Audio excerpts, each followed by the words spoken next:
doing an action movie that has to compete with much bigger budget films. We're making a 30 million movie look like 100 million. We've got a fantastic visual effects supervisor and he's looking after us, and I'm sure he'll deliver the goods. My particular challenge with visual effects on the show has been to give this reality a broad scale. Just as the government had turned its back on the hot zone, so the rest of the world turned its back on Britain.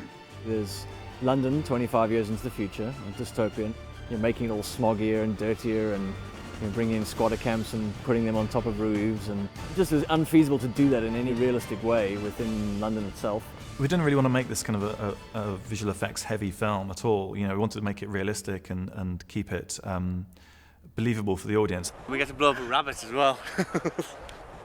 Not a real one, obviously. So what we're doing, we're mainly kind of creating visual effects kind of elements by using real things. Glasgow's been overgrown for 25 years. We have to create that. It's medieval out there. On scale and scope, you can't necessarily create some of the shots as wide as you'd like on that, so those become visual effects shots.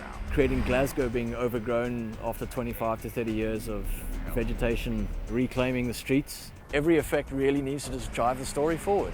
They were told to stay in their homes, that help would come. Usually it'll be better in camera. The first choice is to do that. Generally it's cheaper too. But sometimes you can't achieve something in camera, so that's where a visual effects supervisor will come in and go like, we can't achieve it in camera, we have to find another way to do this. So then you get a solution. In one sense it's a get out of jail card, and in the other sense you get to do something you may not have been able to do more and have more control. So we're kind of building up the visual effects shots by shooting little elements that are all kind of real, and then the visual effects guys will kind of glue them together. You're looking at over Glasgow and it's all overgrown, and you can see trees growing out of the pavements and bits of building that have collapsed down.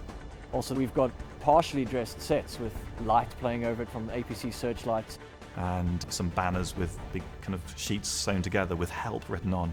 And we're filming those against some blue screen as well. We need to tie in different locations into one. One being a beautiful old building which plays for the front facade of the hospital complex. I'll start with a photographic base. Find something with a real texture, I'll take a photograph of that. And then we combine that with photographs or film plates. We're shooting real rooftops looking over Glasgow. Combining these elements, believably from very high angles, often combining a couple of helicopter plates, that's been particularly challenging.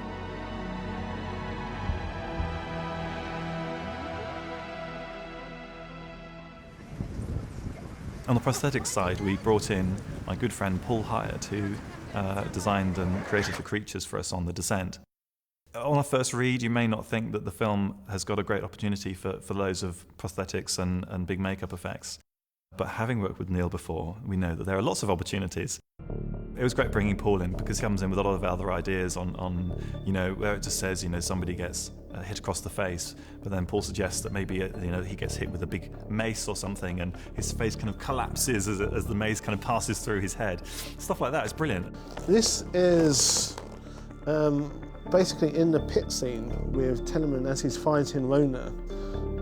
Some unfortunate chap gets pulled in from the crowd and just purely by accident gets his face caved in with a mace. And you can see his face is like that. The mace will just come in and completely splat, and blood will just splatter completely all over the place. So we may go in from this side and rip the face off. And we'll actually hit it with a real mace. So the mace comes in, and all the blood will completely splatter all the way out. What you're here today witnessing, particularly, is us blowing up a third-scale miniature of a bus. Now, we were going to do this in South Africa for real. It was a stunt that we were going to do. Everything was rigged to be done. Heroes Bentley to smash us through this bus, and it was going to be an in-camera stunt. Which one? Kill the genie.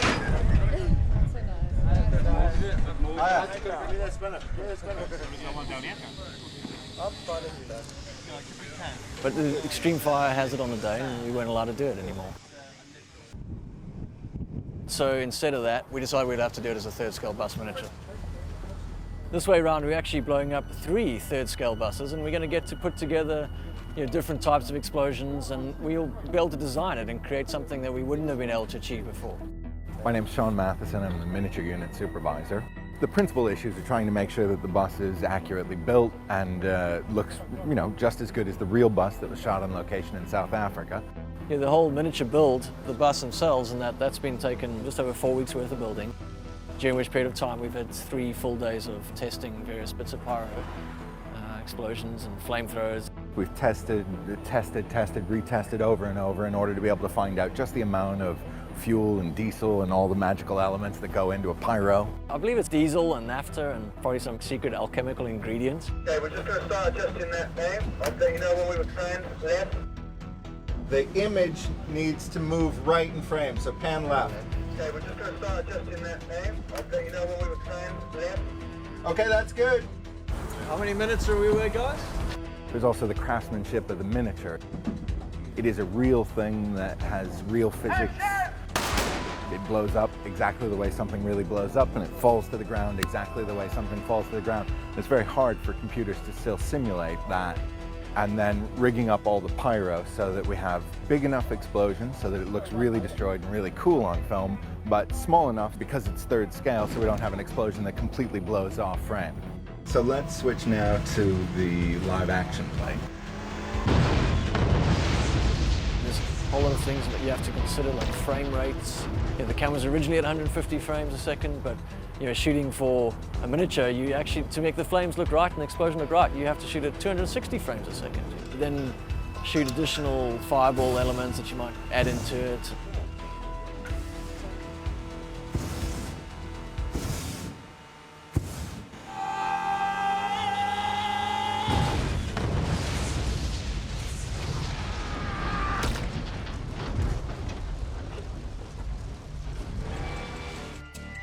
Very good. Very good. There are things like this where you just couldn't accomplish the same result if you were trying to do it in a computer. There's no way. I think my favourite one has to be Talbot when he gets burned. And we made a full body that could move and sort of struggle. We maybe had 40 seconds of him just burning and melting. And afterwards we cut to a burnt body of him as he's getting cut up and fed to the crowd. I didn't know quite how I was going to feel about dealing with scenes with vast logistics and visual effects and special effects and stunts and all this kind of stuff. The scale of the project seemed, daunting when I first started. It has been terrifying on some occasions, but I've really enjoyed the scale of it at the end of the day. I've absolutely loved every minute of it. I can't wait to do bigger things. Let's go, please. Sun's going rapidly here. So,